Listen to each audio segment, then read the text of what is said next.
Hello guys, তোমরা সবাই কেমন আছো? আশা করি ভালো আছো। দেখো, আমি আজকের টিপস নিয়ে চলে এলাম। টিপসগুলো যদি ভালো লাগে অবশ্যই লাইক, কমেন্ট, শেয়ার করে দেবে।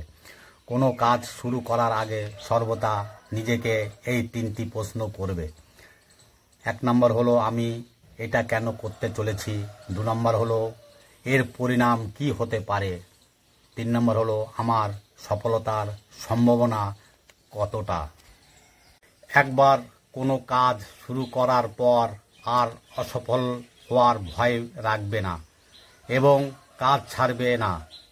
যারা নিষ্ঠার সাথে কাজ করে তারাই সবচেয়ে সুখী। সবচেয়ে বড় গুরুমন্ত্র হলো, কখনো নিজের গোপন বিষয় অপরকে জানাবে না। এটা তোমাকে ধ্বংস করে দেবে। কোনো কাজ কালের জন্য ফেলে রাখা উচিত নয়। পরের মুহূর্তে কি ঘটতে চলেছে তা কে বলতে পারে। যা ঘটে গেছে তা ঘটে গেছে। যে সময় অতীত হয়েছে সেটা নিয়ে ভেবে অনুশোচনা করে সময় নষ্ট করা অর্থহীন। যদি তোমার দ্বারা কোনো ত্রুটি হয়ে থাকে তবে তা থেকে শিক্ষা নিয়ে বর্তমানকে শ্রেষ্ঠ করার চেষ্টা করা উচিত, যাতে ভবিষ্যৎকে সুরক্ষিত রাখা যায়। অপরের ভুল থেকে নিজে শিক্ষা নাও, কারণ সব কিছু নিজের উপর প্রয়োগ করে শিখতে চাইলে তোমার আয়ু কম পড়বে। কোনো ব্যক্তির খুব বেশি সহজ সরল হওয়া উচিত নয়, কারণ সোজা গাছ এবং সোজা মানুষের প্রথমে কাটায় হয়।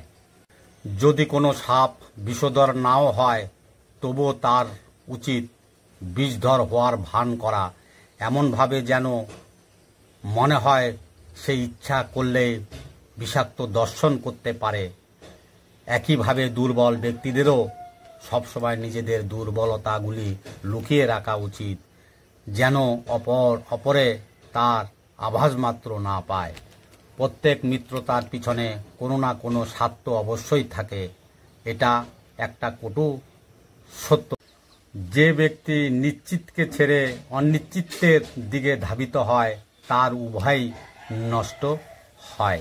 ভয়কে কেবল ততক্ষণ ভয় করো যতক্ষণ সেটা তোমার থেকে দূরে আছে। তোমার প্রতিবন্ধকতাকে বাধা তোমারই পক্ষে কাজে লাগাও।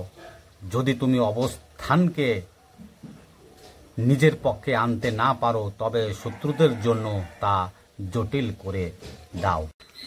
ফুল থেকে শিক্ষা নাও প্রফুল্লতা, ঘুঘু থেকে শিক্ষা নাও নর্মতা, মৌমাছি থেকে শিক্ষা নাও শৃঙ্খলা, পিপীলিকা থেকে শিক্ষা নাও কাজ, আর মোরগ থেকে শিক্ষা নাও খুব ভোরে ঘুম থেকে ওঠা।